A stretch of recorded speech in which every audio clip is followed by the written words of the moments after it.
All right, yes, people, welcome to the Real Talk Football TV podcast, Premier League debate show / prediction show. We've got Tobias, 1906, myself. Chat, make sure you like, comment, and subscribe to all of that, all of that, all of that. All right, let's go straight into it. Went straight in the dark. He knows what's coming. He went straight in the dark. He turned the lights off quickly. I'm ready, bro. I'm ready. Oh, shit.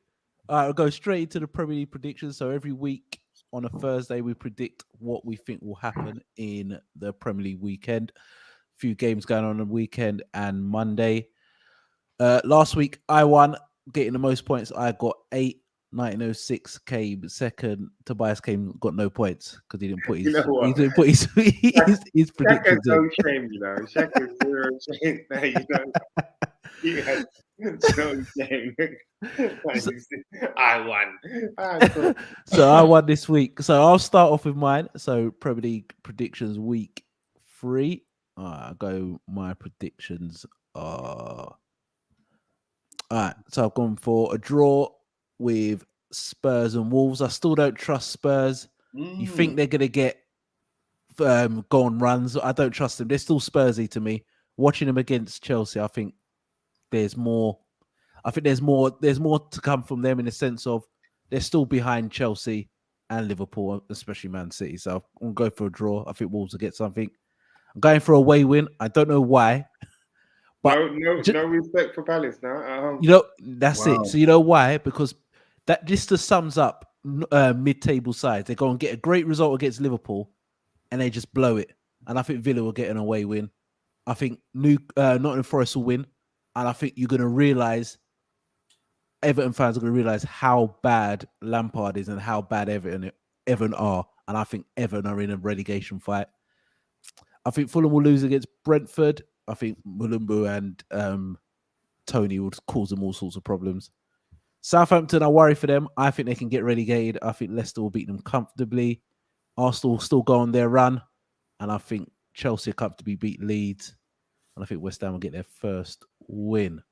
So that's my predictions. We'll go to 1906's. What are all these away wins? Oh no, you're gonna go for about 10 away wins. I think he does the away wins, yeah, just to accumulate, just to say, you know what, if I do 5 away wins, I must get 2. I don't think he just goes for the away wins. But some of these teams are dead whether they play on Blackheath or at home. Do you know what I mean? And all that kind of thing. Some of these teams are just dead. So and the thing is as well, these games could go either way. You could get about 12 points or get 0. Because these games are all basically 50-50, most of them. But yeah, gone for a home win for Spurs. Draw with Palace and Villa. Say with Everton, it's gone for a away win. I think Forest will beat them. Everton, no respect. What's going on? Yeah, Everton are dead. That's why I think they're terrible. And I think Gordon wants to go, so he's not going to be playing the Everton, best. Man United, I think the thing is, Everton have been close in their 2 games, but I just feel when they lose to Nottingham Forest, alarm bells are going to ring. Because they've been gone. No. Let's think alarm bells are going to ring because I think Everton have had 2 close games, but I just don't think they're that good. Yeah, I think they're doing. I think I don't know. I don't know. I look at Forest for pace, and Everton just look dry. I don't know. There's nothing coming out. Say that again. During the time, they haven't played that bad. And they've made a couple of signings. Connor Cody's a big signing for them. Massive signing for them. Is Gordon leaving? I think he wants to go. Is he on the verge? What do you think? What do you think of Gordon? I think he's 45 million. 45 million. Shit team myself. English tax, isn't it? English tax, English youth. But he has attributes, though. Yeah, he's got pace. He's got something about him. He's hungry. He's got a decent strike on him. Yeah, he's a good dribbler. And he can carry the ball. But the thing is as well, when these guys look $1 million because they've got space, the second he goes to Chelsea, there's no space. That's when you know if you're about it. Because he's not going to have time to run with the ball. So when he does play for Chelsea, especially at home, he's not going to get the ball and can carry the ball 60 yards. You're not going to get that. So everything's going to be low block, deep, and you'll see if he's about it. But I think he's got attributes. I can see why Chelsea will win him. Yeah. Brentford will win. Leicester will beat Southampton. Arsenal. Yeah. You put Leicester to beat Southampton. That's Hold on.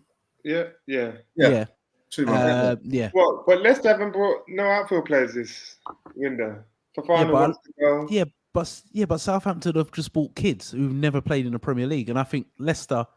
I know they haven't bought, but if you still look at their team, they're still good.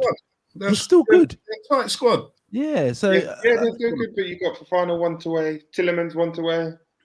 Yeah, I hear you, and I think Tillemans Evans will stay. is another year older. Vardy. No Kasper Schmeichel, no more. Yeah, I hear you. I still think they'll be all right, and I think they'll be Southampton. I think they're in trouble. I think Southampton are in trouble.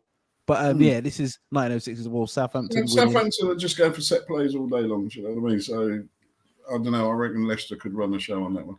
They're not a set play team though. They play football, or they try to play football. They try. They try. All right.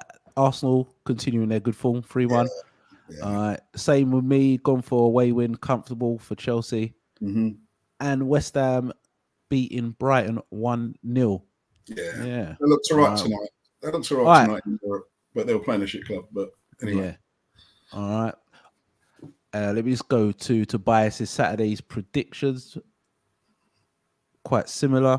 It's gone for Spurs to win. Really? What's going on?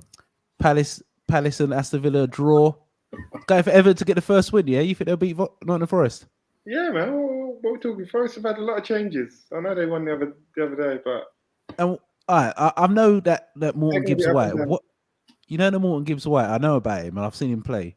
£42 million altogether, plus 25 is that much to pay for him? Yeah, so it's 25 mil plus 17 million per add-ons. You know what? I don't know why he never got a chance at Wolves. It's mad. He can play though. He's good. Yeah, he can play. He's always been one, but I don't know why he can't get a chance at Wolves. You're looking at Moutinho leaving or getting older. So, but they just brought in your target, haven't they? Yeah. He's supposed to be a baller. But talking about Morton Gibbs White and talking about Nottingham Forest. Nottingham Forest has spent second most in the Premier League this year. So the money they've spent, Nottingham Forest have got to stay outright. If they get relegated, he should get the sack. With the money they've spent more money than anybody else apart from Chelsea. I can't remember. I think it's Chelsea. Promotion to them though was a bonus, isn't it? I don't think they was up on the top of the list when it comes to promotion because they had a lot of loan players, a lot of players leaving on free transfers. It was a weird team, so they got that bonus and they got that parachute payments. The players then brought. Will all of them leave? Well, we know Lingard will leave if he gets relegated. That's why he's only been given a year contract. Dean Henderson will no doubt leave. He's only there on loan. Yeah, but if you're spending £42 million players from a team that's just got promoted, and the money they've spent, you think as a chairman you'd be thinking minimum is to stay up, is to be getting 16th place and above. Because if I'm the chairman, I want to be stayed up. The money they've spent, they're bringing 12 players. Yeah, but that's a lot to integrate, isn't it? That's a lot to integrate. Yeah, but that's still a lot of money. Like if you're a chairman, you just gave your manager a second big. But look what Villa done, and they nearly got relegated doing it. Yeah. I hear you, but I think they've got to stay up. I think that's a minimum requirement of the money they've spent. To be fair, I don't know. I know what you're saying. I know in Forest historically a massive club. They're top 10, top 8, even top 6 club. Huge. Yeah, top 6 club. Really, you look, they put themselves in a better position than let's say Fulham and Bournemouth. But who else do you look at? I said Leeds. I think Southampton. I think Southampton could struggle. But you got Southampton, Everton. You can say Everton. United. There's a lot. There's a lot of teams. Brentford in there? Nah, I just think the strike falls. Only injuries get them in a relegation fight. I just think they've got goals in them, no matter what, and I think their manager's good.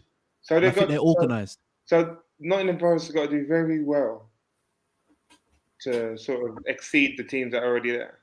Yeah, and they got to drag one of the historical teams that have kind of always stayed up, like at Everton, Southampton. I think Palace will be all right. They've got too much pace; they'll be fine. But I think Forest will come above United this year. So, You know I don't think I've got anything to worry about, really. I'm glad you found your Liverpool tops. Do you know what? I was thinking we were struggling since I put them in the wash. We've been struggling, so I thought, let me dig it out. I think we need to come together and either put the sponsor back on Shaq's or get him a new one. I'm not buying one till we win the league. I've had this for like 12 years. But yeah, you can get that iron-on felt in it. You can get that like the letters. Get the letters back in. This is retro, man. Retro.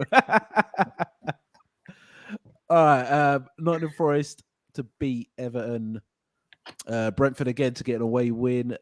Draw 2-2. Leicester, Southampton. I was looking at a 2-2. I had 2-2 in my head, but I think Southampton were quite poor, so I changed that. Arsenal to beat Bournemouth comfortably. Same with Chelsea. And a draw. I see that. The West Ham Brighton quite evenly matched. You just think they might cancel themselves out. It might be the worst game ever. Last game on Match of the Day. But yeah, I can see that happening, to be fair.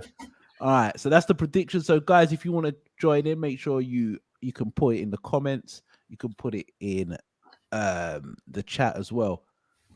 All right, Premier League, biggest game of the Premier League, really. Two of the biggest clubs, two of the biggest fan base, the most trophies. Man United fans, Liverpool fans will always debate who is the biggest at the two, but they're both massive. Man United are in dire straits. Lose, Tobias, you're bottom of the league in August. Think about it. How is it possible that 3 games gone and you're looking at one of the most important games of the season right now? Like magnitude-wise, what 3 games Man U potentially could be there 0 points. It's 3 games sucking out what's left of your club. And the thing is, as well, let me just say, because the Sunday and Monday games, we've all gone for Man City to win. I've gone for Liverpool to win. We're not saying the score, and Tobias has gone for Liverpool and Man United to draw. He must be on the yak right now, boy. That flipping happens. That's crushes. Don't lose. That's it's all right. It's all right. But we're gonna start. All right. Like I said, at the moment, it feels like with Man United, it feels like how Arsenal were with the Arteta at the start, or Arteta. It feels toxic in a sense of the fans are fed up with the owners and they're fed up with the players. Tobias, how does Ten Hag navigate a win? Because if he loses, you're bottom of August. The whole of August, you're bottom. First time in your history, in your 100-odd year history. Yeah, like you said though, new Arsenal. In every way possible. You look at us now, we are like Arsenal all over last year, at the beginning of last year. Is losing as bad for us as it would be for you? No. I think it's both. I think it's both. Man United and Man United. You can't go the first 3 games you've had Brighton, Brentford, and Liverpool. Yeah. Minimum you should be looking at 6 is the maximum 7, but minimum should be 5 points. Yeah, but 5 points. We are where we are. Do you know what I'm saying? But you could have none. It's not out of the realms of what were sort of expectations. I wanted 4th. Expectation for 4th, I thought similar to what we finished last year. 5th, 6th. Bruv, you said top 4. Don't try and change it now. I'm always going to say top 4. I wouldn't. I wouldn't do that thing. Why would you say that? You know what I'm saying? I'm here. Yeah, just remember I'm here. I said top 4. You know. Yeah, I said fourth spot. Yes, top 4. Yeah, because hold on, who's in your top 4? So you had Man City, Man City, Liverpool, Chelsea. Tottenham, and Tottenham. Yeah, Tottenham and Man United. So you Chelsea miss out. Arsenal and Chelsea. Yeah, man. Half ounce of whatever you got, please. Wow, you man have found your chest for true, yeah? Oh, okay. You're damn right with fresh chest. You said top 4, but let's go into it. All right. Because you keep on switching. You keep switching it on Liverpool. I don't keep switching it nowhere. Go on. No, to me, it feels like you're switching it, but we could go to Liverpool. We're not going to Liverpool because they're Man United. Where was we before you interrupted me? No, you said that first. You said, so rudely is it a bigger game for Liverpool? Yeah, who's it a bigger game for aspiration wise? I think it's for both. I think it's for both. It's massive for both. I think in the sense of God. It's massive for both, but who's it bigger for? For aspirations, who does it mean more to? You. Like I said, I think it means more to you guys. Say that? So you saying that if you don't win this game and you don't win out of 3 games, you've still got title aspirations. 100%. You can't say the season's over after 3 games. I'm not saying it's over, but that's a big jump. Yeah, but Tobias, remember, I know we didn't after 3 games. With our injuries, I reckon how many games did you? How many games did draw another one? We can afford to draw. We can afford to lose, and we can catch up. As our injuries come back, as our players come back in, we'll turn it over. But with you guys, there's no real. This is your squad. Aspirations wise, yeah, it's a nightmare. But aspirations wise, it hurts you more than it hurts us. If you was to do us, we're not fighting for the title. A draw, it will be like, oh, that hurt. If we lost we're to not fighting for the title. Well, go on. What, 906? Go on. Let 906 speak. No, I was just saying, if we lost to you, that, do you know what I mean? That would be like the biggest downer in the world right now. We put 9 past you last season and be like, what's going on? I would only put that down to injuries. If we lost against you, I would only put it down to injuries. Yeah, you can only put it down to injuries. Patchwork squad. But you guys lose, then, do you know what I mean? There's already talk of Ronaldo gone before the end of the transfer window. Who's Eric? But Eric Bailey, is he still playing for you? Phil Jones is still playing for us. This is not surprise. Do you know what I'm saying? You know what I mean? This is like your squad. This is your squad. This is what you've got right now, strong. So he's like, yeah. He's looking down the list. Who have I got? Blah blah blah. Do you know what I mean? He's like, yeah, look, this is our strongest squad against Liverpool. Liverpool putting out patchwork. I know. So that's what I'm saying to you. For the next 3 games already.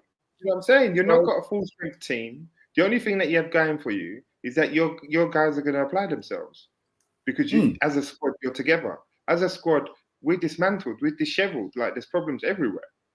So expectations for us is a lot lower than expectations for you guys. So how you guys can literally sit there, be smiling up the place like you're up there, just baffles me. But yeah, enjoy, man. Enjoy. I like to know what you've got drinking. That's what I like to know. Yeah, I like to know is this a top club thinking? Cool, hold that.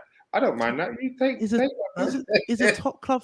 Is a top club thinking? What are you on about? This is Man. Does he forget who he supports? Bro, you support Man United, so I've let you speak, and you've said about who is it bigger for? It's bigger for both clubs.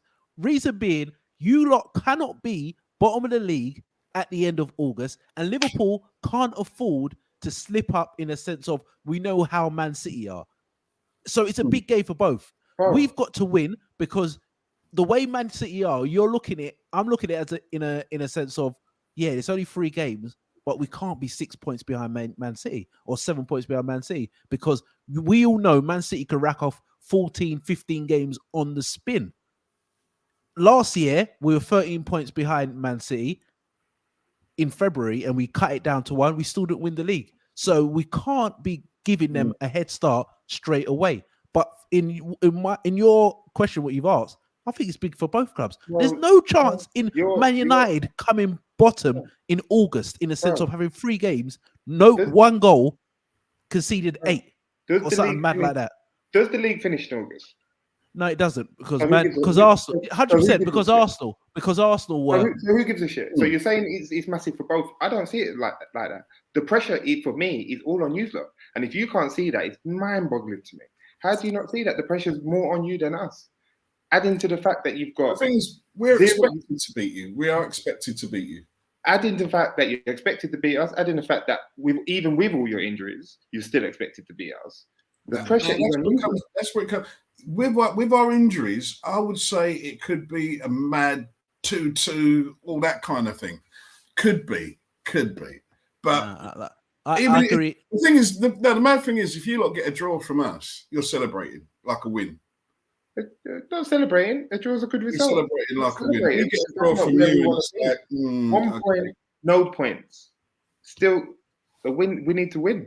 But at the end of the day, in terms of will we win? Highly doubtful, because the team are not. They're not a team. They're a bunch of individuals throwing each other under the bus at every given opportunity, and throwing every manager that comes their way because they're entitled and they feel like they're better than the managers. Or I'm hearing stories already about they're not happy with the training. It's like, are you absolutely off your head? It's like, this is the thing that you're hearing coming from our squad. Wow. But we are where we are. I know where we are, and I'm accepting of that. Do you know what I'm saying? 100%. And the thing is as well, I'm not backtracking or anything like that, but are Liverpool going through kind of a mini rebuild in a sense of losing Mane and bringing in Núñez? And is it the expectations of Liverpool always like battling with Man City? The expectation should be a little bit less in a sense of, because I've seen this all before. Like I've said, my teenage years and my early 20s is just pain for Liverpool. So I've always got that in the back of my head that where we think we're going to fight for the title, we end up fighting for top 4. And in a sense of, with Mane leaving, to be one of the best, he left one of the best wide players in the world, bringing in a guy who's from Portuguese football for a lot of money, and expect him to hit the ground running and where if you look at Man City, Haaland or no Haaland, they're going to still be up there regardless. And it showed that they beat Bournemouth 4-0 and Haaland didn't even score and he took 8 touches. So a Liverpool guy is sly for a sly rebuild, or do you feel that we should still be challenging Man City toe for toe? You're not the way Klopp's looking at it is transition every season. The way I see Klopp playing this, it's transition every season. It's like this season, all right, well, at the end of last run, we brought in Diaz. We now got in Núñez, Carvalho. It's only a matter of time. Do you know what I mean? The whole midfield will change. We've got a nice young defence brewing. I mean, they're going to take time. They're going to get time.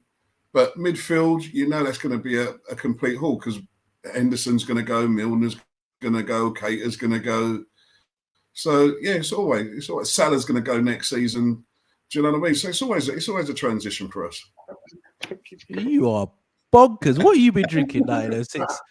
Salah's going next season for too long. Salah ain't going to stick around for too long. What's going on? Do you know what I mean? So where's Salah? We're going to be shopping. We're shopping from now.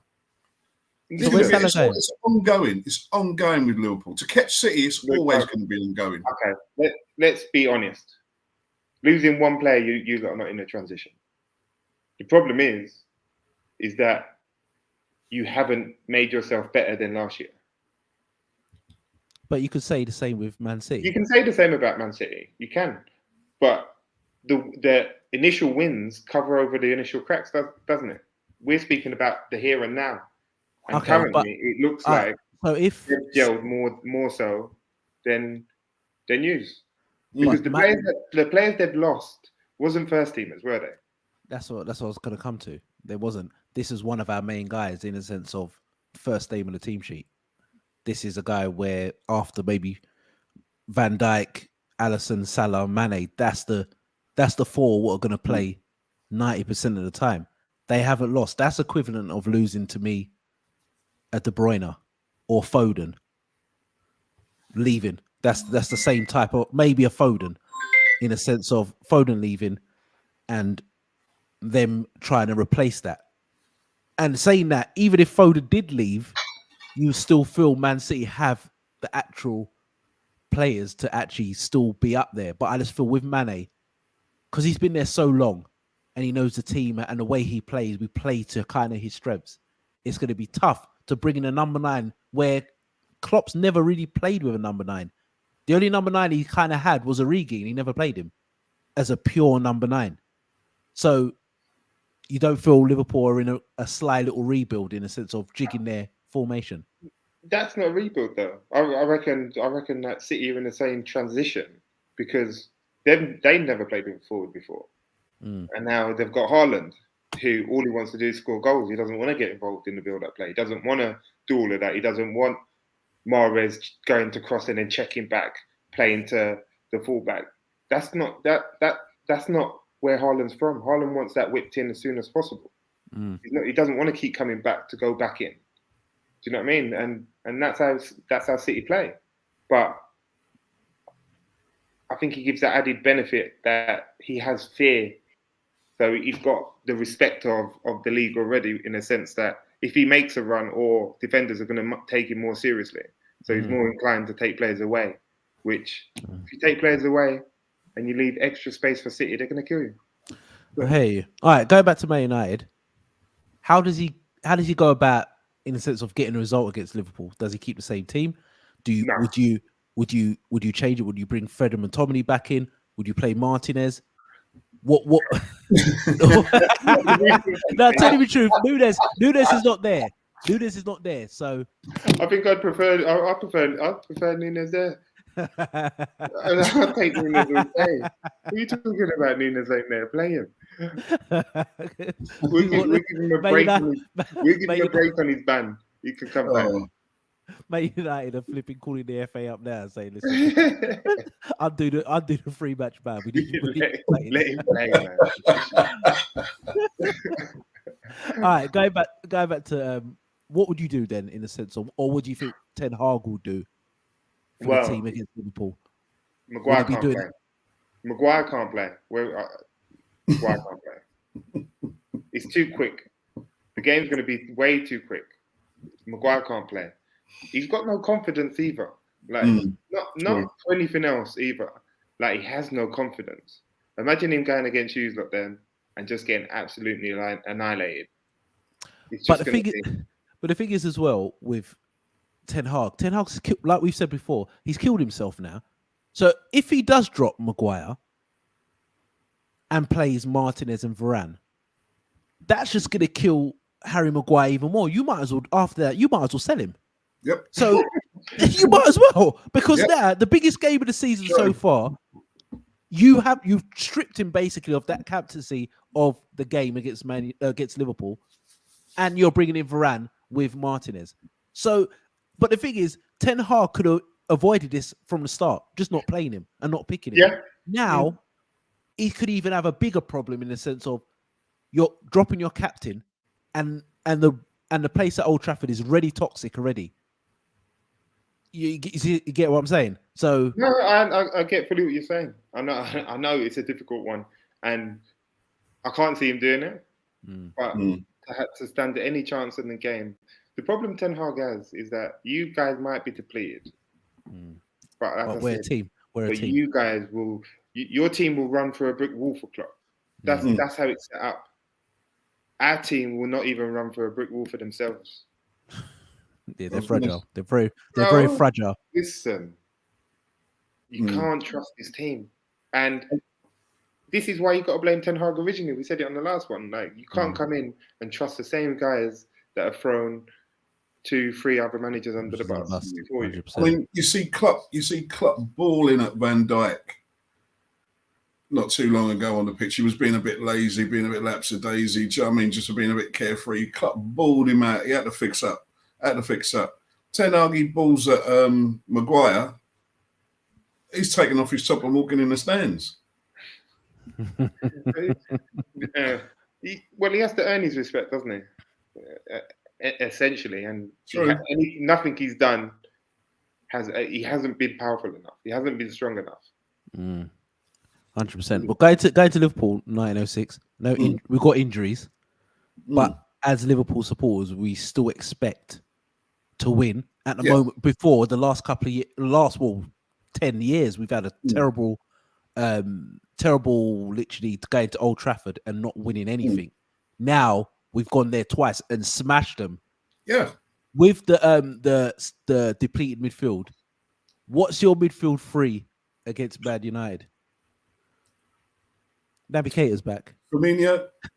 What's right? No, God. He's getting shot that one. No, you're mad. Firmino, I would put Carvalho in there for speed, everything else, and I would also put It'll have to be Hendo. Is Carvalho the saviour? Because I keep hearing Carvalho.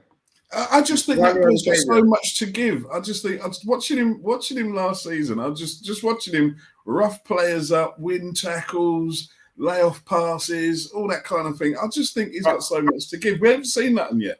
Yeah, but when I mentioned Ghana, the boy's gifted. When I mentioned Ghana, you lot were talking about the Championship League. Does that not count? Against you lot, no. Say that again? Against Man United, no. Last time when I was speaking about Ghana playing for Nottingham Forest, you questioned sort of quality because of the Championship. Now Chris is saying he watched Carvalho in the Championship last year. But just his style of football is us. It is us. It's what we need. It's what we need. Isn't he a 10? Oh yeah, I'll go for that mid. Some pace. So I mean, we got the defensive quality in there. Yeah, I'll go for that.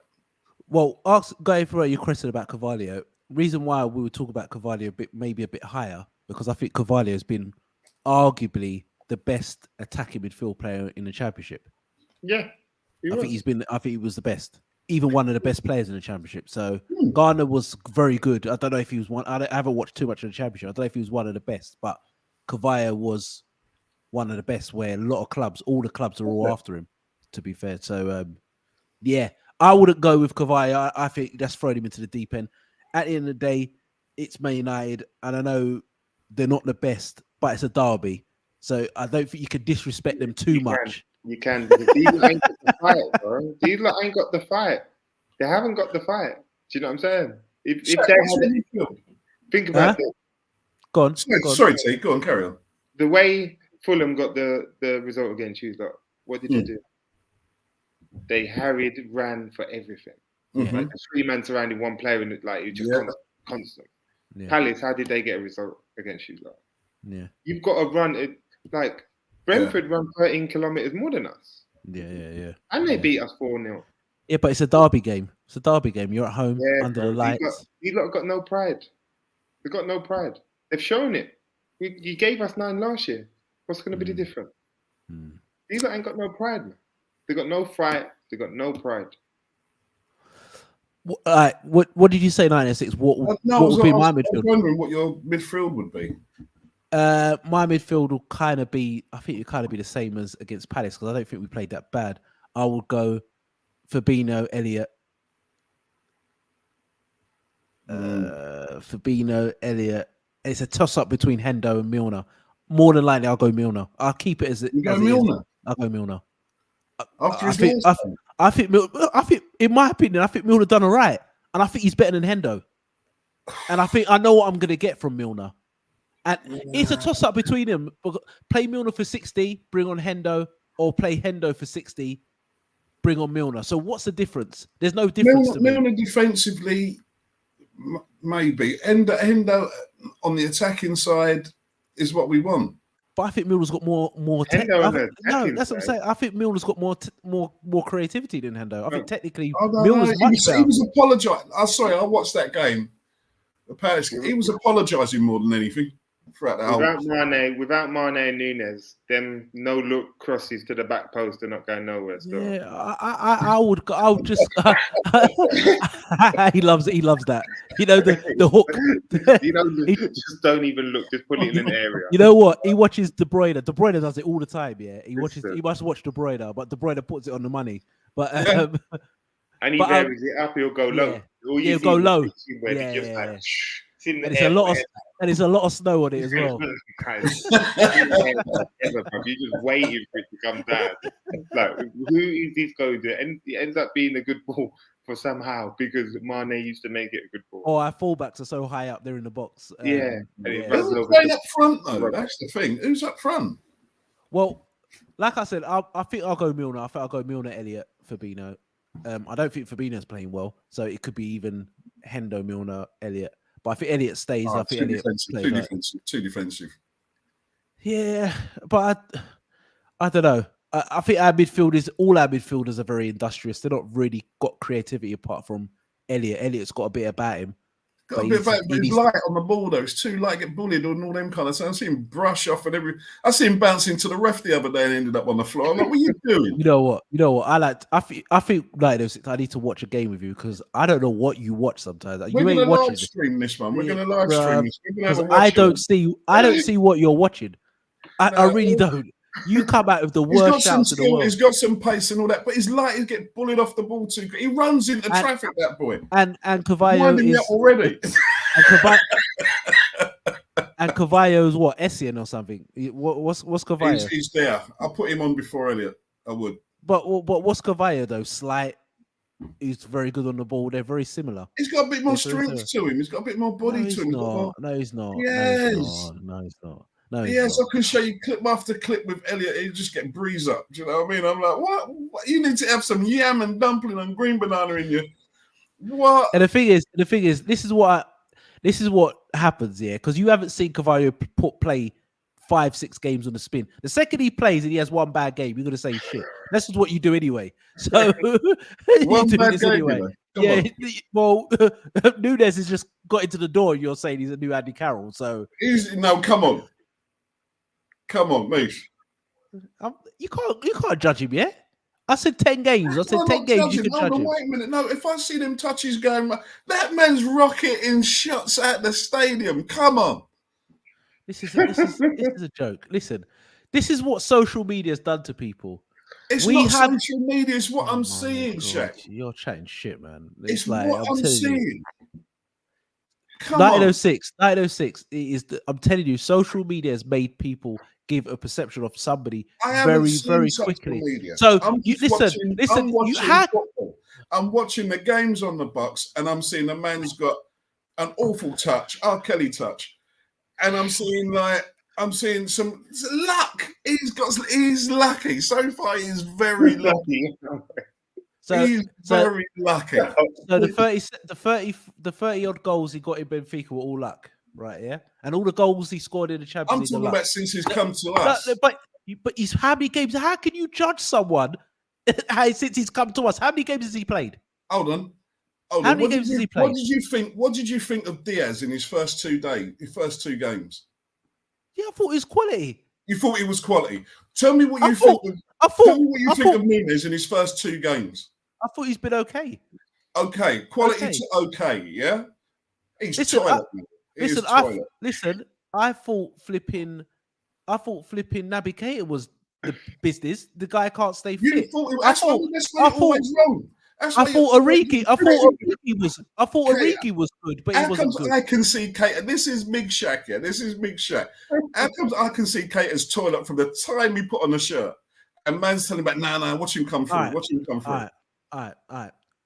If you look at Man City, when Bernardo Silva came to Man City, he was basic. Everybody thought he was dead, really. Look at him now. When David, yes, he did. So I don't know what you're shaking your head. Everybody, because I didn't want to ask you because you come at him some bad shouts. Same thing with another one from Man City. So we had Bernardo Silva was average when he first come. Now look at him now. Rodri was basic when he first come. Look at him now. Cancelo was terrible. Yeah, Cancelo was terrible. He was toilet. He was terrible. Now he's one of the best fullbacks in Europe. Yeah, but that don't mean. But you can't.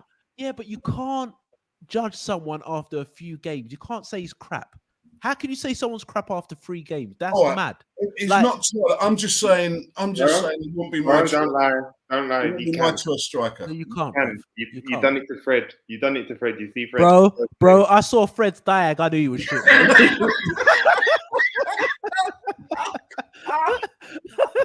I saw Fred try to do a 60-yard diag. He went to Rose Ed. I was like, 906. I called Tobias straight away. I was like, this Fred is terrible. I'm making up my man was skeptical because I've seen a Fred before in Brazil and he was dog. So when I saw another Fred, my mind was made up. I knew he was terrible. The one for me, is when they threw it onto him and he just pinged it straight out for another thrower. And then I was like, yeah, head God, like he's finished. There Just from that, he's finished. And the thing is, yeah, there was another clip of Fred when he first come, and he was a sub. You know when they do like the rondos, a keep ball. Man got nutmegged 3 times in the in the rondo. I said, you know what, this guy is terrible. I hear you know what? I had to look him up for nationality reasons. So you no, can. I hear you. From like, I'm being for real, the perspective. Like at the moment, what Nunes has showed me, I'm on the fence because there's certain movements, especially when you've played up front, certain movements he's done, and when the ball's coming to him, he just looks uncoordinated. But I'm going to give him the benefit of that in a sense of you can't judge someone after 2-3 games. I reckon I said 10. I said before, if it comes before Christmas, before the World Cup, and he's still doing a madness, all right, fair play. But at the moment, you can't judge him. All right. In one way, I will agree because, bro, in one way, he's lucky. That back heel, after he missed the first one already, have you ever seen anything like that in your life? The man missed the back heel. The defender kicked it, and he missed the back heel. That is bad. That when the guy kicked it, he kicked it against his back heel, and bro. And it was timed. I've never seen a goal like that in my life. He's missed the back heel. He's hit the player, and he's still back heeled it into the top corner. That's quality. That's quality. With pace, it didn't like hit his, it was like it connected perfectly. Like you couldn't do it. Yeah, that's the trick shots. Yeah, that is like the trick shots. Ultimate trick shot. And so that has got. When I saw that, yeah, I zoomed in because when he tried the back heel the first time. Now that's that. Look at the no news, bro. Then the second time, I thought that looked decent. When they slowed it down, I said, "Oh my god, this guy is the man." That tricky. You know what? What got me, even in the Palace game, you know when he went down the line, he made a good run into the channel. Yeah, and he tried to cross it, but he kind of like pinged it and shot across the off his ankle. I was thinking, why are you crossing the ball like that? Come on. Well, you know what he has a knack for, though? Getting into positions. For scoring. Definitely. Get into position, bro. His girl would tell him that. And he's a trier, but he will get into position. Everything his girl would tell him. But when I see him heading the ball down and we got the handball, I was like, hold on. Yeah. Let me look at that angle. You know, he had to return around the TV and say, what was you aiming for? If he was aiming for the brother's hand, I would say yes. Yes.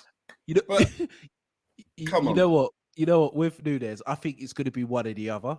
I think he's going to be absolutely ridiculously good, end up being like ridiculous, or he's going to be an absolute terrible. And it's going to be, and I think it's going to be in this season.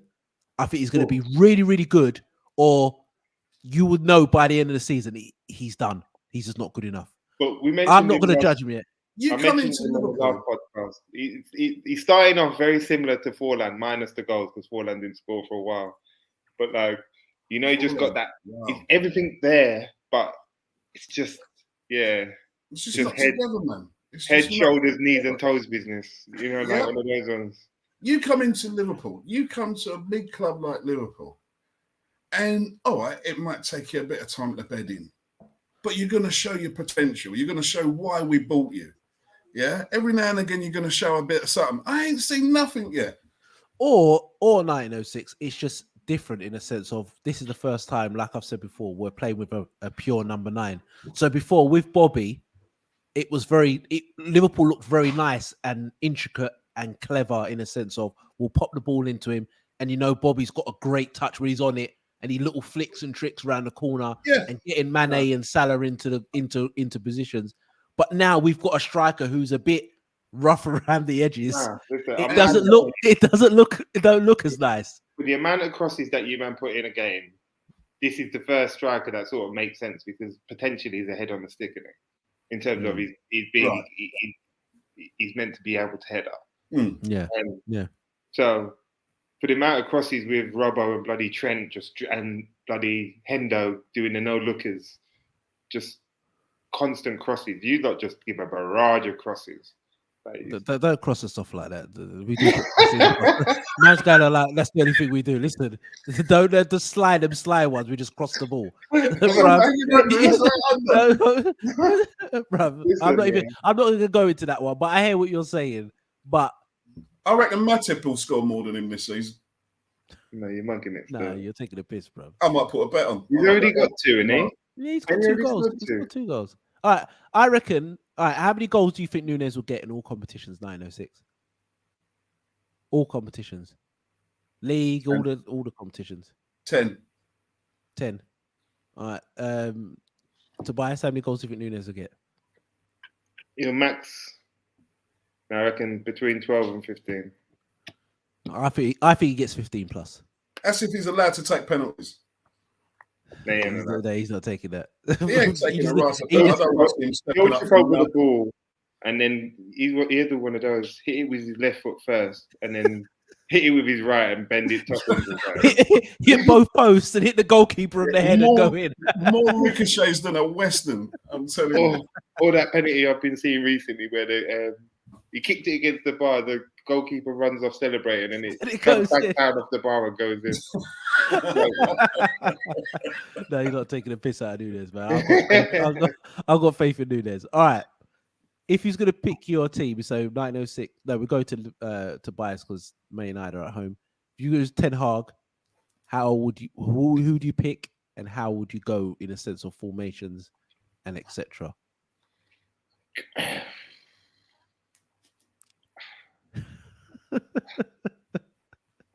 I keep it the same. This is going to be horrible. How am I going to pick out this team? You know what? We said free hit last time. Am I going to do what I think Ten Hag's going to do, or what would I do? What do you think Ten Hag's going to do, and what would you do as well?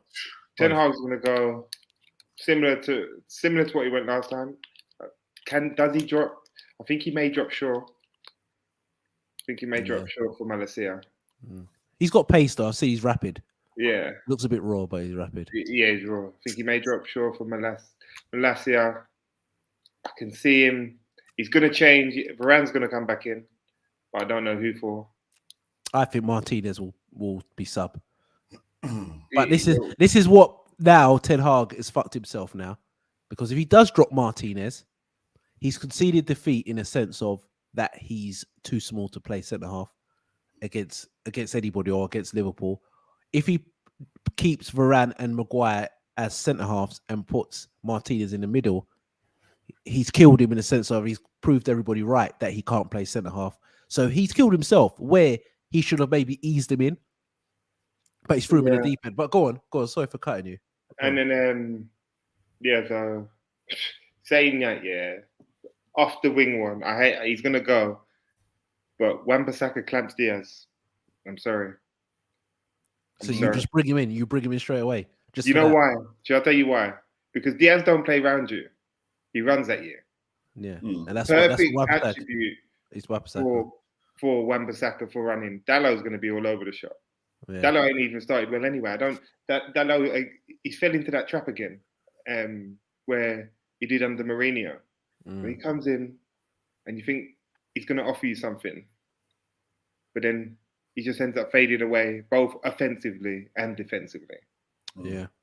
So he's not offering anything currently. Like, he's not offering nothing going forward. He's not offering nothing in terms of distribution.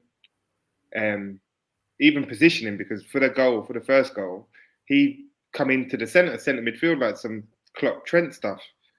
And then Eriksen was blocking the path, and it just all looked nuts. But I don't think he can't bring Wan-Bissaka in because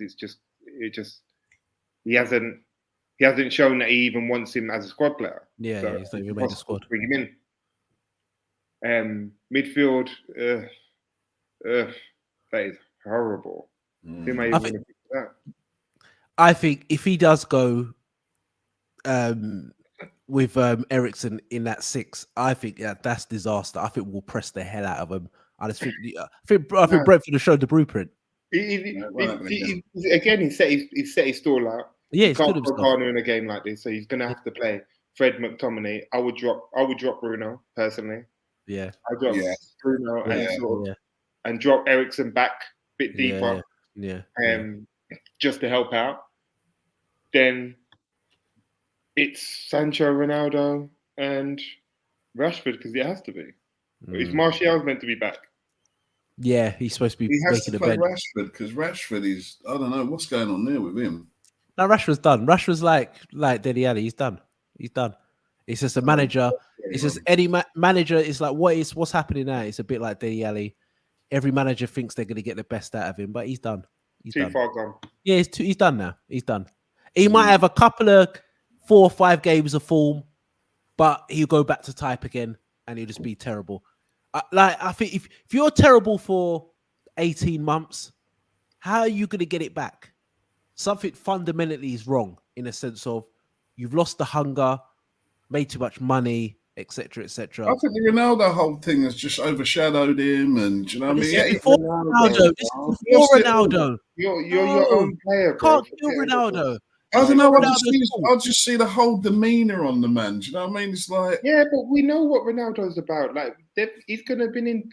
Not every dressing room, every man's been in is gonna be happy and people blowing bubbles, isn't it? You got to do your thing. That's it. He's one of those players that can't. I just don't think he's got that mentality to do it. While Ronaldo's in the squad, while Ronaldo's at Man United, I think you're never going to see Rashford again. I don't think you're going to see Rashford. Wait, 1906. Mentally, he's just lost it. This was before when Ronaldo came. Rashford was shit before Ronaldo came. So I don't know how this Ronaldo's come. Everybody's shit because of Ronaldo. He was shit before Ronaldo. No, just Rashford. Rashford. No, everyone was shit before Ronaldo came. Ronaldo kind of saved them in a sense of Lenny getting them top 4 because he scored all them goals. They were all shit. Rashford was all shit. And as a youngster, if you're... It wasn't because they're claiming on to the second place, isn't it? That's what they're going to say is that they... Yeah, but the second place is different in a sense of there was no fans. You're not playing in front of 75,000 fans. From, isn't it? Yeah, but Liverpool lost 7 games in a row at home with no fans. Liverpool haven't... In the last 5 seasons, we've gone unbeaten 4 seasons out of 5. That one season we didn't go unbeaten was the COVID year. So that year to me, it just really doesn't count because it's a different game playing with no fans. Me, Tobias, we've played at a decent level. When there's no fans, you don't get motivated. So if you're playing a reserve game where there's 2 men and a dog, your performance level just naturally goes down. But if you're playing against a couple of thousand people, you're on it. You just play with some dead teams. Yeah, go on. yeah. So that's what I was thinking. You're right. I don't know. Excuse me, can you tell your dog not to shit on the pitch? Sorry, mate. I never played no football. I don't know what Shaq's talking about. But I'm saying, that's what I'm saying. So it shows that the COVID year is completely different. But if I'm Man United, I don't think you keep Rashford. I think Rashford's got to go. I think he's got to go. I wouldn't even play him against Liverpool. He's had too many chances. Why are you playing? But why are you playing him? Who are you going to play? Why can't you go and put Eriksen further forward and then go? You can't have Eriksen. You can't have these players, unfortunately, playing on either side of Trent or Robert. You're not going to offer. You need something. You need someone to have some fear in them in terms of something. Do you know what I mean? Playing Eriksen against Trent is a free roll. Playing Eriksen or Fernandes against Trent, that is bonkers. Because he's going to have no fear going either way, is he? He knows they're not going to be able to handle him going backwards. And he knows, for one, that no one's going to put him on the back foot. So he can play where he fucking likes. He'll end up being up top. So midfield, Fred McTominay, or you're going... I said Fred McTominay and I'll drop Eriksen deeper. But what he should do is he should play... Van der Beek should be able to get in there as well as Eriksen.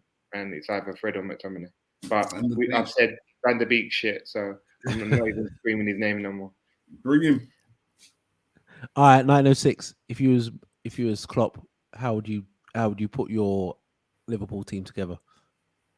Well, Alisson has to be in goal from the off. I'm thinking Gomez, Van Dijk at the back, Robinson. Trent. I don't know what you think about Buffy's Trent. Trent. Mid. That was the big call, isn't it? Yeah. Fabinho, Hendy. Bruv, what paper are you looking at, bruv? Because this seems to be confusing you more than anything. I'm thinking because what I'm thinking.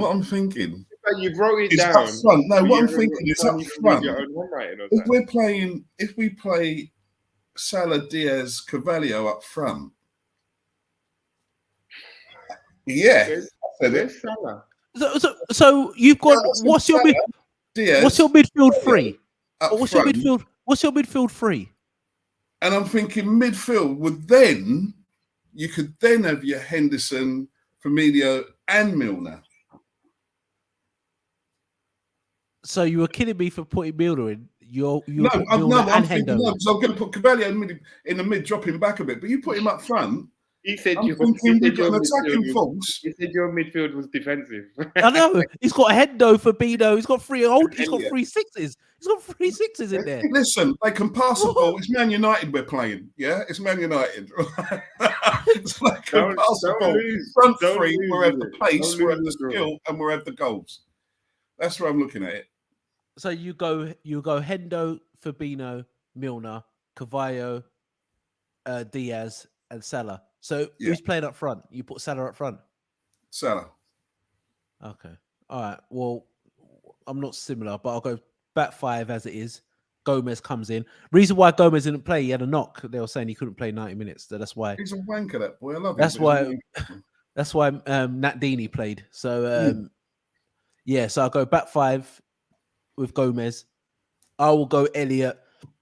We need some creativity. I'll go Elliott, Milner, Fabinho.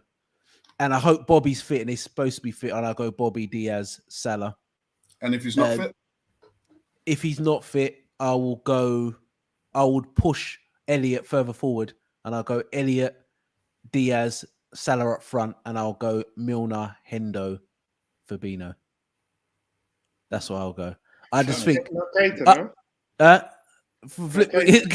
Keita still? I thought he's still ill. Is he fit? I thought he was fit. No, he's supposed to be fit, but I would have put Keita straight back in. He was good against Man United because no matter what you say about Naby Keita, I know 1906 you don't like him, but he's the only guy in Liverpool's team. He's so inconsistent, and I'm not defending him. He's the only guy that makes third man runs. You look at his goal against when we played, you beat you 5-0. He's the only midfield player will get beyond our strikers. He's the only one. He will try and get into the box and get a goal. He's the only one. And that's why Klopp, I know Klopp, we've talked about last podcast about Klopp is very loyal to his players. That spot is there for him to play all the time. No matter if you think he's good or not. Klopp wants to play him because he wouldn't have him for so long, but he can't stay fit. And he's so inconsistent. And he's still playing Hendo.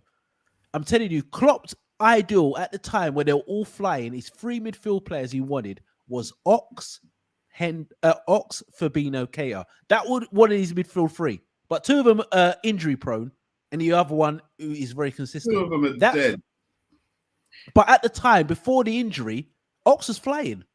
Ox was flying where? Ox was flying where? What did he do? Like when he first come. Remember when he first come? Oh, when he first come. Before he had his injury, before he done his cruciate against Roma. He's had 1 good season. How long's he been there? You're not letting me finish. Yeah, I'm telling you, at the start. 1 season. Ox has had 1 season. God, you're not letting me finish. Go on. At the start of the season, when he first come, that first 6 months, he was flying and he done his cruciate against Roma. That's when it just went downhill. And Liverpool changed their style in the sense of no one gave us space. But at the time, he was flying. and he was literally one of the first names on the team sheet, scoring goals against Man City, scoring worldies in the Champions League. Yeah, I agree. But after that, yes, that's what I'm saying. After that, it's been we and know then we what's give after him that. another contract. Why? After that, we know that it's been What's a he miss. seeing? What's he doing in training? Like I said, Klopp. We know about Klopp. Klopp is very loyal to his players, and we know why he's gave him a new contract. And we've said this before. That's Klopp's flaw. Like that could be our downfall. Yeah, it could be our downfall with that. Yeah, holding on to Hendo too long, holding on to Milner too long, holding on to Keita for I don't know why. What's your beef with Milner, bro? I know. I don't know. No. What I'm saying is, Milner's solid. Milner's my boy. Milner is my boy. But I just think there is younger and better out there than Milner right now. If Milner plays 5 games a year, he couldn't care less at this point of his career. Do you know what I mean? You keep him around for dressing room only, to keep that same. Boot room. But I think what are we getting out of Milner? 35 minutes. Yeah, but it doesn't matter. You can get a League Cup out of him. You can get whatever you need. To be honest with you, against the Fulham game, I thought he changed the game. All right. So what's the difference? Because he's our team, and we may be more scrutinized on our players. So what's the difference between Milner and when Fernandinho was at Man City? What's the difference? They use the same way. His name is Milner. That's it. That's what it is, because he's James Milner. What's the difference when Fernandinho was there and what Milner was there? They do the same job. I just think over the last couple of seasons, Milner's slowing up. Is that he's taking the knocks. Klopp doesn't want to use him out and say, you're on for 90 minutes, or you're on for 70 minutes and all that sort of thing. I think Klopp's just saying, you're going to come in and shore up a game half the time. Who do you put right back if Trent ain't fit? Is Trent not fit? No, I'm just saying, if he's not fit, who do you put right back? Because you're saying Nico Williams. Yeah, Milner play right back. Milner will play right back, but he's going to give fouls away and he will get roasted. Yeah, but he's a deputy. It's like having a third choice goalkeeper, expect him to play like flipping Alisson. You know what you're going to get. He has his limitations, but you know what you're going to get from Milner. Milner's going to give you a solid 6 or 7 out of 10 every time he plays. And we're not supposed to rely on him, and we wouldn't be relying on him, but we've got injuries. Milner, at the end of the day, Milner is still better than Fred. He's still better than McTominay. He's better than guys. I'm back in the thing, and then you want to start throwing my players under the bus. Yeah, bro.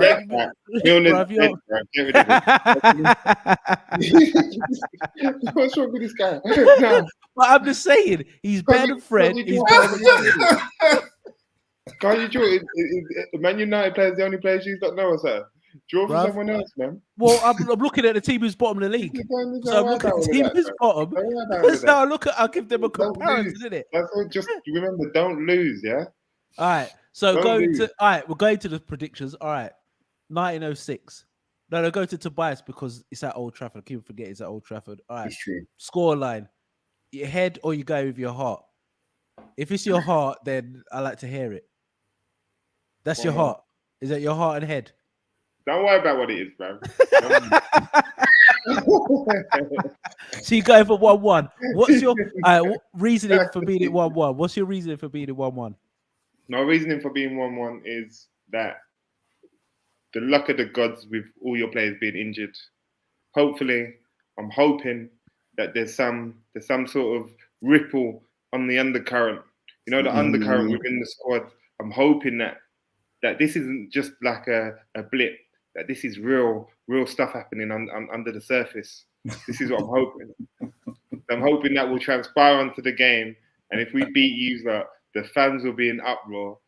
I'll be turning on TalkSport, listening to these guys calling up, saying "Klopp out," because you got the Chris's in there that will be going "Klopp out." I think Chris is calling that.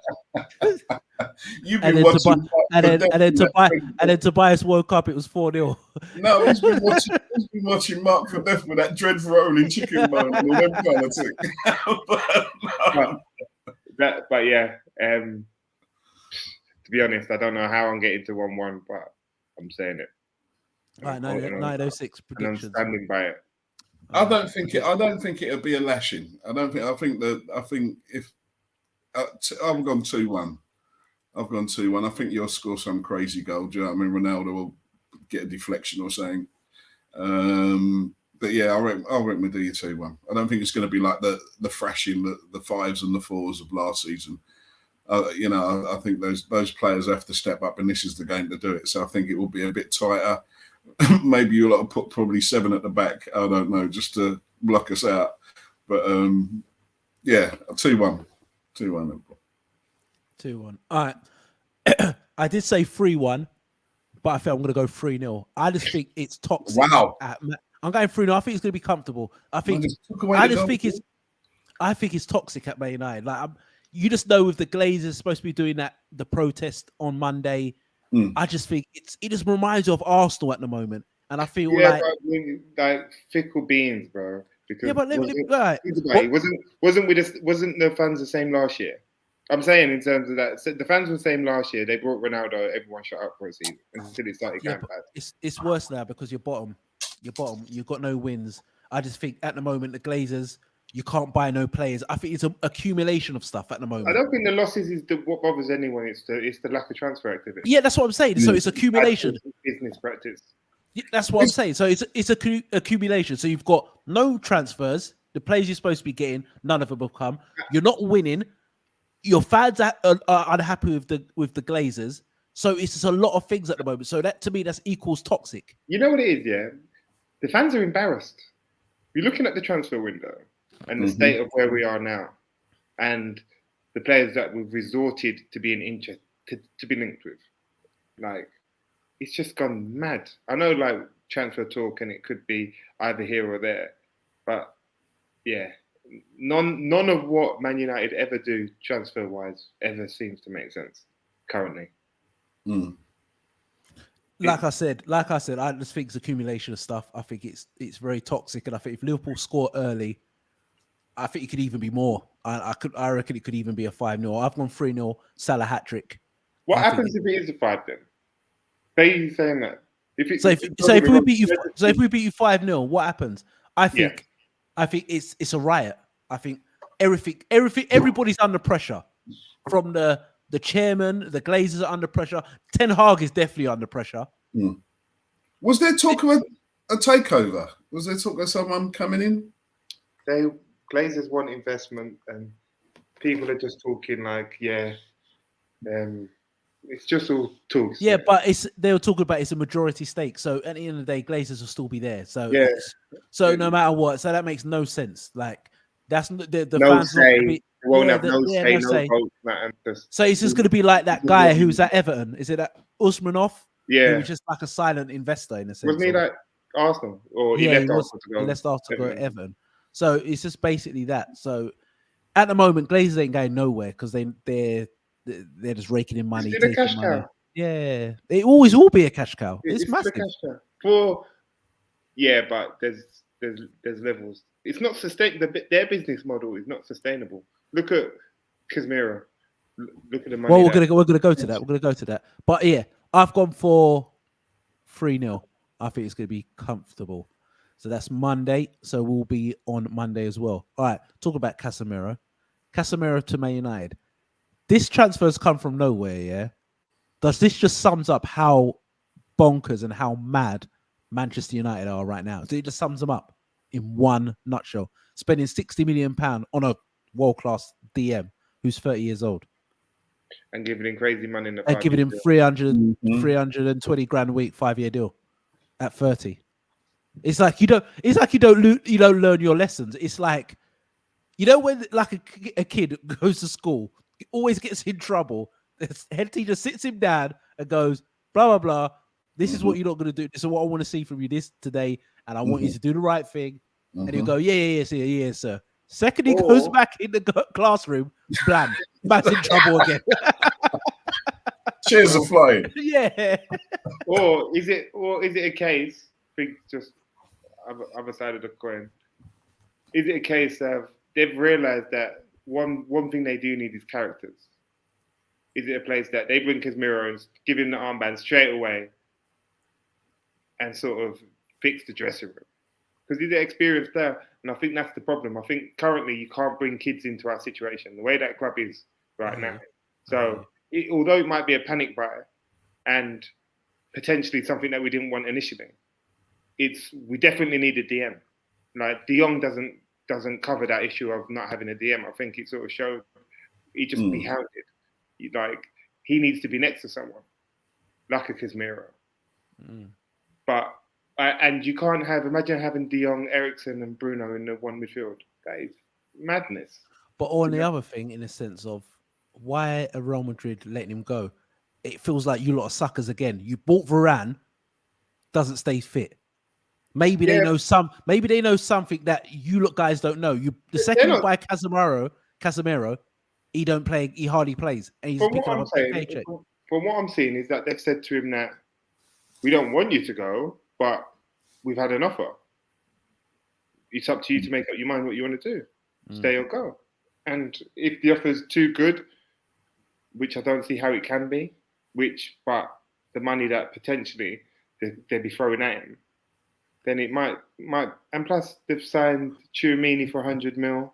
So if you just sign Tchouaméni for 21, 22? And they've got Camavinga. And you've got Camavinga. And they've said to him that they can't guarantee him first team football next season. So, do you know what I mean? Pulsic's another name that's come up, isn't it? With you, yeah, on loan.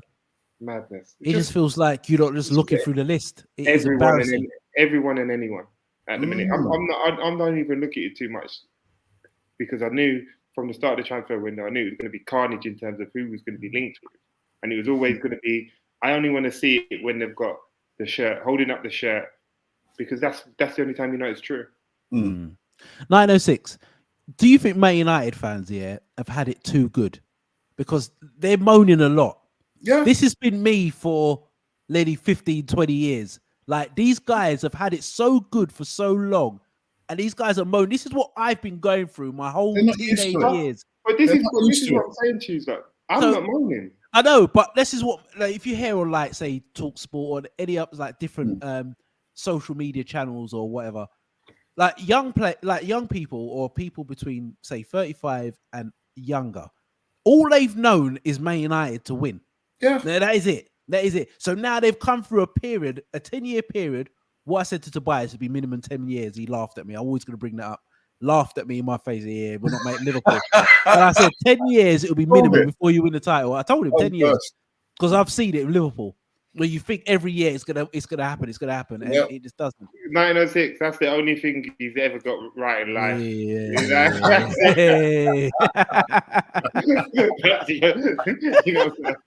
you know what? Though, after his Cater shirt, I can understand that. But yeah, like I'm saying, Man United fans have had it too good. They're just going through what most clubs go through. Look at AC Milan. Look at AC Milan. Yeah. AC Milan are just starting slightly to come back. First time they won a Scudetto in how many years? In the 90s or late 80s, mid 90s to 2000, AC Milan are maybe the biggest club in the world at one time. Winning Champions Leagues all the time and league titles. You give any manager that comes into your team. I don't know. I think we should give 4 seasons. As a Juventus, Real Madrid, Barca, Bayern, we put ourselves in that category. That's why it's the uproar. Of consistently being up there. That's why there's uproar. The thing is, you guys have changed with managers that have come in. The style has changed so many times, and you know it's like that getting back to basics. But who's going to get you back to basics when you got them prima donnas playing for you and everything else, and they're not listening to anyone? But the first 5 years, I think, when Ferguson left, there was an arrogance about Man United where at that time, they were still at the top of the world, one of the biggest clubs fighting for everything. And they had a bit of an arrogance where they thought they could buy their way through. Where they bought the Di Marias and so they thought they could buy their way through. That's the first 5 years. And I understand that because they're thinking, you know what, we've got the money, we've got a head start. So it was a bit of an arrogance. And then after 5 years, they were like, oh shit, like it's not working. What we've got to do next, because they're not used to having a director of football. They've never had that because Ferguson had done everything. No, he didn't. And then now David Gill. David Gill was the guy who was David Gill was a negotiator in a sense of contracts, but he didn't have a You didn't have a scouting system. Your scout was his brother. They'd be like, all right, is he good? Blah blah blah. Boom boom. I'll go and watch him. No, But that was just a job for his bro. Like, come on. Yeah, but bruv, you didn't have a scouting network. What you used to do is to teeth Tottenham's best players all the time. You used to just teeth the best of the rest. That's what you used to do. Yeah, that's what Man United used to do. You used to teeth the best of the rest, and I'm not arguing with it, and I understand it, but you didn't have a strategy. You just teethed everybody's players, and I understand. So that was a strategy, wasn't it? Make your rivals weaker. That was a strategy. Yeah, 100%. What City are doing now? Pardon? What City are doing now? Nah, City ain't doing that, bro. Yeah, no, City are going shopping. Mate. They're looking and saying, right, you, you, take him. They're not. Listen, they're not. Diaz, when they bought Diaz, everybody looked at Diaz, didn't buy him. Liverpool linked with Diaz, didn't buy him. I'm telling you, Man City are methodical in their transfer business. I think in the last 10 years, they have done the best bit of business in the Premier League. If you look at the players, maybe stretching still. But if you go 10 years, well, if you're looking for that's the Yaya Toure, the company era. So look at the players that have been successful, who they've bought. If you go from Yaya Toure, they had a lot of deadwood during that time. I reckon when they totally smashed it, it was in the last 5. You got to give them that. That's when it's all. I think it's longer than that. I think from the David Silva era, because when David Silva did come, people knew about him, but they didn't think he would fit in the Premier League. So if you look at David Silva, that's about 10 years. From the David Silva era, if you look upwards, when they bought De Bruyne for 54 million. There was, do you remember the uproar? Yeah. Do you remember the uproar? Like, don't be guy on like De Bruyne was this guy where everybody was saying he's going to be amazing. They were saying he was crap. They were saying he was basic. He was a flop. We knew he was good. We always said, but we always said he was good. Yeah, but when he did come for 54 million pounds, no one was saying, wow, that's an amazing signing. People are oohing and ahhing. Yeah, because back then the money was still tight in terms of that type of money. Yeah, I know, but I'm just forget the money, just the player in the sense. So they are methodical in how they bring players in. So it's not they just buy anybody. They ain't buying anybody, but as I say, they've got the cash to buy who they want. Yeah, they've got the cash to buy who they want, but they buy the right players. The cash, go and get Cucurella, they wanted what, 60-something mil for Cucurella? They said no. They were going to get £11 million from Anderlecht. But he ended up being a top player. Even if he doesn't play, they'll sell him for 30, 40, 50 million pounds. This is what they do. I'm saying they're very good. Like, I know they've got loads of money, but if you look at the transfers, who they buy, it works. It works. No one knew about Bernardo Silva. We've gone through this. Like, they've gone kind of mainstream with Grealish and Haaland, but I think they need to do that on a commercial side in the sense of they've got to kind of be big like that because start getting the commercial market. Yeah, they have to hit the commercial market because they haven't won a Champions League yet. So that's why they maybe gone to Grealish and they've gone to Haaland. But yeah, they've got great transfer business. All right, Casemiro, do you think that's going to happen? It's got to happen very quickly. I say no. I don't think it's going to happen. They've got to get someone. I think it's a smoke screen again. I think Real Madrid will say, "Listen, 60 mil. We're not going to say no." But I don't think he's gonna go. I think walk up here. He'll play most games. I don't think he's gonna. Why would you try? Why would you do that and then walk up here? With his international teammate, didn't he? Fred and Casemiro. Flipping heck. They play for Brazil. They're the starting lineup for Brazil, which is bad. Top ranked team in the world. That's that midfield, you know. That's their midfield. That's mad. Do you know what I think? Next couple of days, you might hear United going in for Warner. Who? Warner's gone back to RB Leipzig. 1906, you're bonkers. 1906, I think you're drunk, bro. I reckon they're line him up. Get him out of there. The way they're shopping, it's like I don't know. Whoever's sold to someone, no. See if we can turn their heads. See if we can get them back. Something. Anyway, Werner's already backed the goal and all that jazz, isn't he? Werner's about his business. Has he gone? Yeah, Werner's gone. Werner's gone. Scored. come back and watch the Chelsea Tottenham game. He's been about, man. Yeah. It's gone. Wow. All right, go last bit. Naby's unhappy. Naby Keita's not happy. So there's rumours that Naby Keita is not happy because ripples. He knows how I feel. Then, do you know what I mean? Huh? Ripples. Underneath, not a happy camp. That's what I'm saying. Well, that's what I'm saying. Naby Keita is supposed to be not happy because they're on good terms, but he's not happy with the playing time. I hear what he's saying, but how can you be not unhappy? How can you be unhappy? You've not been fit enough, and every time you've had a chance, Klopp wants to play you. Klopp wants to start you, but every time you do start, you're literally one or the other. You're very good. I think he's had good games, but you forget the good games because he has really bad ones where you think, flipping heck, how can he be that bad? So, it's a tough one. He's not getting playing time and he can't suss out why. I don't get it. I don't get it.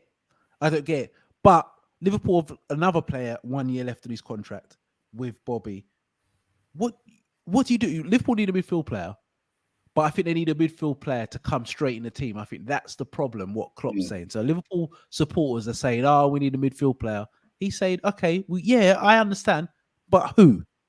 Who's the midfielder is out there who's going to make us better? They're talking about the one who's at Wolves. Yeah. The one who's at Wolves. When I said this before, you always go, there's players out there. That's what you got a scouting network for. Yeah, but that's what I'm saying. 100%, you're right. But that's what Klopp was saying. There's not a lot of players. He's maybe thinking there's not a lot of players out there who are better than what we've got. He's maybe thinking He's maybe thinking as good as. Of course, there is. There's players out there better than what you've got in the midfield. But the system what we play to come straight in, like I said, maybe we've said, Diaz is an exception. Hardly the new signings, what Klopp's made, hardly these guys don't play. They get eased in. Diaz is an exception. So you're not going to bring a midfield player. The only way you do that, it has to be a midfield player who's playing in the Premier League, who's playing in the Premier League right now. So if someone like say Declan Rice, he could come straight into Liverpool's team, and he's a better version of Henderson. I'm not the biggest fan, but I think he's a better version of Henderson, and he would make us better. James Ward-Prowse, better than. He's as good as. Better than Henderson. No, he's as good as. I don't think he's better. I don't think he's better. He's as good as. He doesn't make us better. He makes you guys better. That's the guy you should be looking for. He makes you guys better. He don't make us better. He don't make us better. Oh, mate. I can make chat bite now. Don't worry. But I don't mind James Ward-Prowse, but he doesn't make us better. But yeah, he does though. But it makes you guys better. But it's an interesting one. It is an interesting one. But guys, stop. What about the Vardy interest with United? Man United are interested in everyone. Bloody hell, they everyone. Would you take Vardy on? Would you take Vardy and Aubameyang? Don't stop the thing to ask me if I'd take Vardy. Vardy and Aubameyang. What? Yeah, you linked with Aubameyang as well. Yeah, I'll take this out of my life, bro. It's not happening. You know what? I can see the Vardy thing still. I can see the Vardy. I can see Vardy. Man United are a mess. Long it may continue. One more thing before we go. I know this is off topic. Who wins on Saturday? Usyk or Joshua? I'm really not up with Joshua. To me, is just dead. So he's getting battered left, right, and centre, and it's just like I don't know. He's just in it for the money now. I don't know. I don't know the other opponent. I can't. Boxing, I don't even follow it anymore. There's too many belts going around. Can't keep up. Usyk wins, man. Okay. Joshua by knockout. Usyk wins. Joshua knockout. What's the record on both their knockout situations? What's going on? I can't see Joshua winning. I want Joshua to win because I'd rather see Joshua Fury than Usyk Fury. I think Fury don't fight Usyk. He fights Fury, don't fight Usyk. I think he fights Usyk. I think it'd be boring. I think Fury beats Usyk. It would just be too big for him. We just hang on him. I think he beats him. I want Joshua to win because it would be a good fight, and I think the build-up will be good. Joshua and Usyk. I think Joshua and Fury, but I think Fury beats. How would it be good? Because Joshua can't talk. Yeah, but Fury will carry it. Fury will carry it. Yeah, but like, I was watching that press conference between him and Usyk there. I was hoping for Joshua to just get so up. Boring. How boring was that? Clubber Lang business. I watched it 10 minutes. I'm looking. I'm just like, this is why. Nowadays, if you can get someone that can half talk, they'll fly to the top so quickly. Yeah. Because it's everything else is the build-up, isn't it? That's what makes the fight. The build-up more than the fight, isn't it? 100%. 100%. A couple of hours, an hour. 100%. But the build-up is over months, weeks. You want excitement. No one talks. No one's tipping tables or flicking. No. Nothing. You know what? I would literally this morning I turned it on the press conference. This evening the press conference between Usyk and Joshua. I watched it for 10 minutes. I was like, "What the hell is this? These guys are 6'3", 18 stone, 6'6", 19 stone guys. No cussing, no say I'm gonna knock you out. It's just very respectable. Like this is dead. This is so boring, bro. Like he just senses like there's no will to win. Yeah, it's like it's just like. It's just boring. We just go in there and Eddie was the best talker out of everyone. I was like, what the hell is this? Not even right. You know what? You could have a point, and that's probably why boxing's not jumping out at me at the moment, because there's no one that shows that personality. Who are you? I'll take you on. I'll slap you down, and if you don't like it, stand up now. Do you know what I mean? And that's part of boxing. That's part of entertainment. That's the entertainment I'm business. not seeing any of that from any angles anymore. So I'm like, you know what? There's no entertainment there. Joshua should be saying, like, listen, I'm coming to knock you out. I'm going to knock you spark out. Like, you're too little. I'm going to show you you're a little man. You're a cruiserweight coming up to heavyweight. I'm going to give you a left hook and put you to sleep. Yeah. You won the first one. Fair play. But this time, I'm going to show you. I'm knocking you down and I'm knocking you the hell out, innit? That's it. Like, simple. That's what you want to hear. That's what I want to hear. Flexing biceps and all of that. Because what else have you got to lose? That's what I'm saying. So even if you get knocked out, you're still getting paid and people expect you to lose anyway. But he's just like, and the thing is, when Joshua talks, he's like some sort of philosopher. He just goes off task. He'd be talking about how the fight is. Then he'd be start talking about what's happening in Selfridges or what's happening in Crystal Palace. On the estate, it's like, bro, no one wants to hear all that. Shut up, bro. Like, just tell them you're gonna knock him out, innit? Big old 6'6" guy. Just say you're gonna knock man out, innit? That's what I want to hear. That's talking about politics with kids and all that, bro. Shut up, man. No one wants to hear your opinion on any of this nonsense. So what round you saying, Shaq? I don't know. I think Usyk beats. I think Usyk's going to stop him. I think late 9th round. I think he'll get stopped. I think Joshua's going to have a bit of success. Yeah, I think Joshua's going to let his hands go, but after 6 rounds he'll be done. I think he'll be close after 6. Then I think he'll be gassed out, and I think he gets stopped. TKO. Referee stops it. Just get accumulator punches. And then just let him fight Wilder and just be the battle of the bangers. Yeah, I think Wilder puts him to sleep quickly. I think he'll be done psychologically. But yeah, I think that. Tobias, what do you think? I'll go Usyk. Late round stoppage or distance, but either way, Usyk. Yeah, 100%. I'm gonna have to go with you, like then, because of your knowledge. Because as I say, I don't even look at it no more. It's just dead.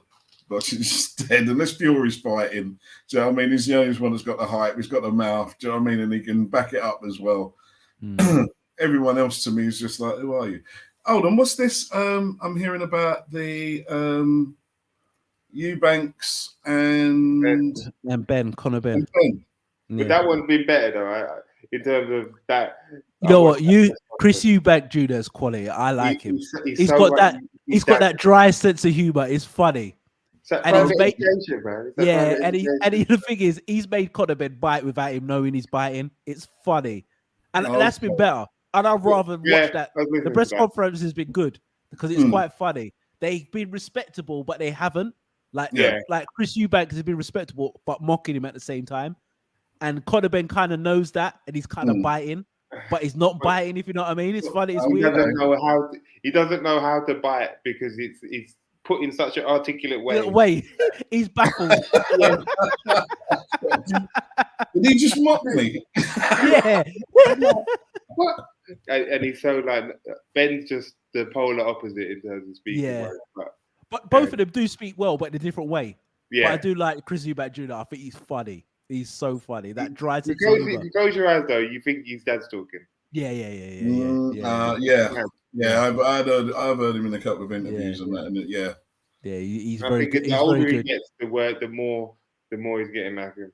Yeah, he's very good. He's very good. Is he still his trainer, or has he moved on? He was his trainer at one stage. Was that just at the beginning of his career? Nah, his dad was always in the corner, but he's got Roy Jones Jr. as his trainer. But yeah, he's I like that. I like the build up's going to be good for that, and I think Chris Eubanks is going to make him bite even more. The closer he gets to the fight, the more aggy Conor Ben's going to be. I reckon Eubanks is going to be in his head too much. Yeah, he beats him. He does. And plus, but it's going to be a good fight anyway because he's bigger. Yeah. All right, guys. Make sure you like, comment, and subscribe to our channel. You'll see us on Monday after the game between Man United and Liverpool. Hopefully, the real Reds, take on another away win against the Old Trafford. Oh, wow. Old Trafford, yeah. So yeah, 1906. You got anything else to say? I reckon we should watch it live. I reckon we should jump on and just watch it live as we are now, and just, you know, I mean, just deal with it there and then. All right, we'll do a watch along. I reckon we should do a watch along. But other than that, I don't think I'll be able to. Yeah, you do. Let's do a watch along. Do a watch along. Do a watch along.